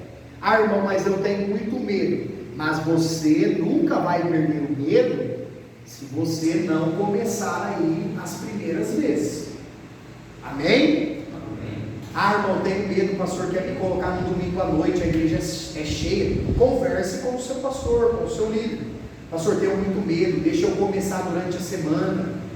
Deixa eu começar dando uma saudação, uma mensagem de 10 minutos. Deixa eu me perder no medo, aí futuramente o Senhor me coloca, pronto, tudo resolvido. Amém? Antigamente, irmãos, era uma coisa que ajuda muito a quem está começando a ensinar a palavra, a pregar a palavra, são cultos nos lares, cultos nas casas. Por quê? Porque a pessoa fica ali menos nervosa, menos apreensiva. Agora, verdade é que quem lê a palavra, quem ora, quem se prepara, ainda que fique com medo, ele está preparado. Amém? Tem uma frase bem legal, não é minha, vou citar o autor. É o pastor Ney Molina, que congregava com a gente aqui na sede, se mudou para outra cidade. Ele dizia assim: o pregador pode até ser pego de surpresa, mas nunca pode ser pego despreparado. Eu usei essa frase. Gente, olha só, nós podemos ser pegos de surpresa. Você chega lá no culto do nada, o pastor fala: ó, vem aqui dar uma palavra, mas nunca despreparados. O pastor Aguinaldo também tem uma frase que fala que é melhor estar preparado e não ter oportunidade do que ter oportunidade e não estar preparado. Perfeito. Irmãos, essa frase é completamente dentro da nossa matéria da homilética. Ter uma oportunidade de estar despreparado pode fechar as portas. Agora, viver preparado, ainda que a oportunidade não apareça, é muito melhor. Porque no tempo de Deus as oportunidades vão aparecer. Amém? E eu já deixo muito claro aqui a minha opinião com essa história de oportunidade. Eu creio que o Deus que chama é o Deus que abre as portas. Eu, irmão Micael, humildemente, vosso professor, não creio que se Deus chamou alguém, a pessoa tem que ficar forçando porta, pedindo oportunidade, pedindo agenda, ó, me leva aí, ou me leva aí, ou me marca aí. Não creio nesse tipo de coisa. Eu acredito que o Deus que chama é o Deus que abre as portas, e no tempo dele, ele torna alguém conhecido ou não. Até porque, irmãos, nós precisamos entender que a eficácia de um pregador, de um ensinador, de uma pregadora, de um ensinador, não é a quantidade de agenda que tem, é o quanto nós somos fiéis nas oportunidades que temos. Deus não vai julgar a gente por quantas vezes a gente pregou. Deus vai julgar a qualidade daquilo que a gente pregava. Ó, meu servo, você foi fiel à minha palavra? Você pregava a minha palavra? Terá maior galardão a pessoa que pregou 5 vezes a palavra do que a pessoa que pregou 5.000 baboseira, que não falava o evangelho. O problema é que a gente, o ser humano, tem a tendência, sabe, de ficar se comparando. Ah, mas existe fulano, fulano é famoso, fulano é conhecido, fulano já foi. Irmão, se for a vontade de Deus para algum de nós, no tempo de Deus as coisas acontecem. Agora, porta que eu forço ou que você força, que não é Deus que abre, Deus não tem responsabilidade. É muito melhor aguardar Deus e deixar Deus abrir as portas. Amém? Vamos seguir. Capítulo 4. Que horas são? 9h10, 9h15. Estou delado aí. A pregação da história da igreja. Gente, aqui nós temos alguns camaradas bastante assim conhecidos, famosos, personagens, por exemplo, talvez os mais conhecidos. Aqui a cara do Martinho Lutero. Esse aqui, se não me falha a memória, é o Jonathan Edwards, que é o que pregou o grande sermão Pecadores nas mãos de um Deus irado. Quem aqui já ouviu essa história? Irmãos, o camarada ficou 3 dias e 3 noites em jejum e oração, sem comer. Provavelmente ele dormiu um pouco, mas sem comer, só em jejum e oração, trancado no quarto por 3 dias. 3 dias e 3 noites. A hora que ele foi para o culto pregar, a história conta que as pessoas viam meio que o rosto dele brilhar. E ele pegou o sermão na mão. Jonathan Edwards era um tipo de pregador, a gente vai aprender isso em uma das aulas, que pregava o sermão escrito. Qual é o sermão? O que é o sermão escrito? É quando você escreve o esboço inteiro e você não fala a mensagem, você lê. Isso hoje não é usado. Dificilmente você vai ver um pregador no Brasil fazendo um sermão escrito, que as pessoas dificilmente vão prestar atenção. Jonathan Edwards debruçou em cima do púlpito e começou a ler o sermão, falando sobre a necessidade de arrependimento e a condenação eterna. Ele estava pregando sobre o inferno. Irmãos, de repente ele teve que parar de pregar, porque o povo estava em choque, agarrados nos bancos e nos pilares da igreja, gritando para ele: Senhor Edwards, por misericórdia, pare, porque nós estamos caindo nas chamas do inferno. Deus abriu a visão espiritual das pessoas para elas verem. É claro que não era o lago de fogo, a gente já aprendeu, porque o lago de fogo está fechado, não tem ninguém lá dentro. Mas Deus mostrou para eles uma visão do que será o tormento, e eles, apavorados, gritaram para o pregador parar a mensagem. Essa mensagem tornou Jonathan Edwards, que era um pregador do movimento puritano do século XVIII, viveu em 1700 e pouco, em um dos pregadores mais famosos da história da igreja. Irmão Micael, por que isso acontecia? Primeiro, porque esses camaradas eram tementes a Deus. Segundo, eles oravam, jejuavam, consagravam a vida muito a Deus.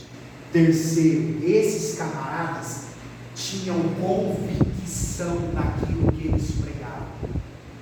Eles eram altamente convictos da mensagem que Deus falou com eles, para que eles falassem com a igreja. Isto pode acontecer. Deus pode nos usar poderosamente, extraordinariamente, dessas maneiras. Agora, a gente já sabe o caminho: a oração, o jejum, a meditação da palavra, uma vida íntegra. Nós sabemos o caminho, agora nós precisamos buscar. Amém? Amém. Lutero, irmãos, a gente sabe aquilo que Deus fez através dele. A história da igreja fala da reforma protestante através da pessoa de Martinho Lutero, que era um monge católico, e após a sua conversão, durante a reforma protestante, através de Lutero, através de Calvino, que são nomes famosos da reforma, voltou-se a estabelecer algo que era do período da igreja dos apóstolos, que é chamado na reforma de sola escritura. Quem já ouviu falar disso? Amém? Somente as escrituras. Foi um dos pontos que a igreja despertou na reforma.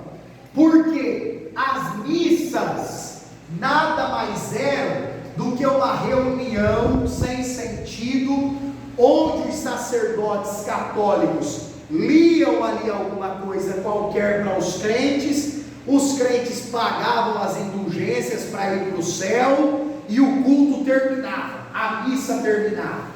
Quando a reforma explodiu e o povo voltou a ler a Bíblia, o povo entendeu que a igreja precisa somente da Escritura. Neste sentido de pregação, o que importa são as Escrituras sagradas. E esses homens foram poderosamente usados por Deus para colocar a Bíblia novamente no lugar de destaque que a Bíblia merecia. E aqui, irmãos, fica um alerta para nós concluirmos essa aula. Olha só, essas caricaturas aqui, são os pais da igreja. Quem são os pais da igreja? São os discípulos dos apóstolos. São aqueles que eram os pastores, pregadores e ensinadores, depois que João morreu, Paulo morreu, Tiago morreu. São os discípulos deles. E esses camaradas também defendiam a pregação fiel das Escrituras.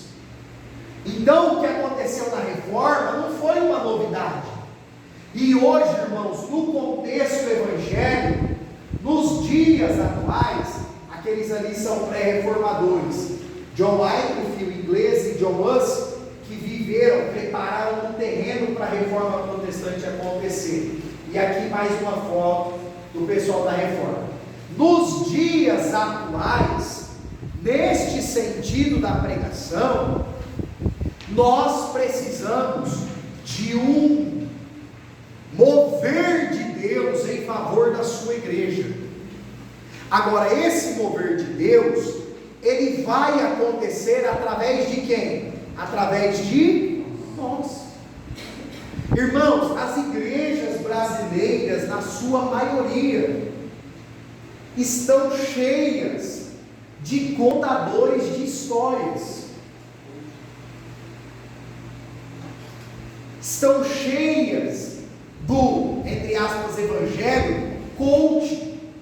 Gente, olha só, nada contra os coaches. O coach é um treinador, é a palavra inglesa para treinador. Agora, o coach é uma área diferente do pregador. O pregador do evangelho prega o evangelho. O coach tem um papel mais de relacionamentos pessoais, de liderança. Bom, Micael, o coach pode dar uma aula em uma igreja, ele pode fazer um seminário sobre liderança? Claro que pode. Mas achar que um coach com esse teor de mensagem está pregando o evangelho é algo muito equivocado. Se eu fiz o curso, me formei, sou um coach empresarial, gestão de pessoas, gestão empresarial, se eu sou um cristão e recebo uma oportunidade para pregar, eu não tenho que trazer os ensinos da minha área para a pregação. Eu tenho que ler a Bíblia e pregar a palavra de Deus. Eu posso dar um exemplo, fazer uma ilustração, é claro que eu posso, mas eu preciso pregar a palavra de Deus. Vou dar um exemplo aqui para vocês. O presidente Chimarelli trabalha na área de tecnologia, então conserta muito ou pouco aparelho, smartphone, celular, acha? Conserta muito. Então ele está ali fazendo uma mensagem sobre transformação de vida, sobre a necessidade de se arrumar as coisas ali, só Jesus pode fazer isso. E aí ele vai fazer uma ilustração, por exemplo. Olha, irmãos, na área que eu trabalho, a gente pega o aparelho está todo deformado, alguém acha até que o aparelho já era, que o aparelho vai dar um fim, e aí vem o artífice, vem ali o arrumador, o trocador, aí ele está fazendo só uma ilustração, usando o trabalho dele. Isso é legal. Não é que a mensagem, ele vai fazer uma mensagem sobre conserto de aparelhos, não, ele só está fazendo uma ilustração, que é legal em um determinado ponto da mensagem. Agora, pegar aquilo que é a profissão, ou que é a minha experiência de vida pessoal, e achar que isso é a pregação do evangelho, é um equívoco. É um equívoco. E infelizmente nós vemos muito isso nos nossos dias. Nós vamos aprender aqui nas próximas aulas, irmãos, e olha só, a nossa próxima aula, na unidade 2, nós vamos falar da pessoa do pregador, e aí vários pontos, e um dos pontos é a questão aí, da vida pessoal, da apresentação pessoal do pregador, nós precisamos entender, nós somos indivíduos, cada um tem a sua vida fora do contexto da igreja, do templo, mas quando eu ou você assumimos o altar, assumimos o culto para falar a palavra de Deus, o nosso compromisso é com o Deus da palavra, com a palavra de Deus e com o rebanho de Deus. Amém? Quem ignora essas coisas está ignorando que o dono da palavra é Deus, está ignorando que a palavra é dele e está ignorando que as pessoas são dele. É por isso que nós devemos buscar a Deus. A gente vai estudar sobre isso também, sobre preparar, se você puder, se eu puder, sempre preparar antecipadamente, buscar a Deus em oração para saber o que Deus quer falar, vai querer falar com a igreja. Por quê? Porque isso demonstra preocupação e zelo com Deus e com o rebanho de Deus. Às vezes você vai pregar para alguém que você não conhece, você vai pregar para uma igreja em outra cidade, você nunca nem viu aqueles irmãos, você nem vai ver de novo, mas em oração nós precisamos nutrir um amor, um zelo, um cuidado por aqueles irmãos. Jesus, eu vou falar para o teu povo, eu vou falar para a tua noiva, eu vou falar para o teu rebanho, o que o Senhor quer falar, me direciona, me mostra, fala comigo, me prepara, me ajuda. E nisso, irmãos, nós nos tornaremos desta forma pregadores, ensinadores, educadores cristãos, aconselhadores melhores e mais fiéis a Deus e a sua palavra. Amém? O último capítulo, o livro apresenta aí para nós alguns nomes que viveram agora por volta do ano 1900 até os anos 2000. Tem o nome de Martin Lloyd-Jones, que é o autor desse livro que eu indiquei para vocês, Pregação e Pregadores, pregador batista, muito bom. E aqui eu concluo, por exemplo, talvez o grande nome que faleceu há poucos anos, não me lembra agora, falha a memória em que ano que morreu, mas Billy Graham, 2018. Quem é que ouviu falar do pastor Billy Graham? Todos?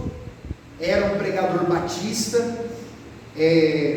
do sul dos Estados Unidos, fazia parte da convenção dos pregadores, dos pastores batistas do sul. Era um pregador, assim como Hernandes Dias Lopes é hoje no Brasil, que pregava em todas as denominações, pregava em diversas denominações de interpretações doutrinárias diferentes, de uma vida bastante limada, de um caráter legal, e uma mensagem, irmãos, de salvação, de transformação de vida, de arrependimento de pecados e transformação de vida. E deixou para nós um legado, que esse legado desses grandes homens, e o principal é Cristo, nós sabemos, que esse legado permaneça sobre nós. Amém? Vamos orar? Vamos ficar de pé, por favor.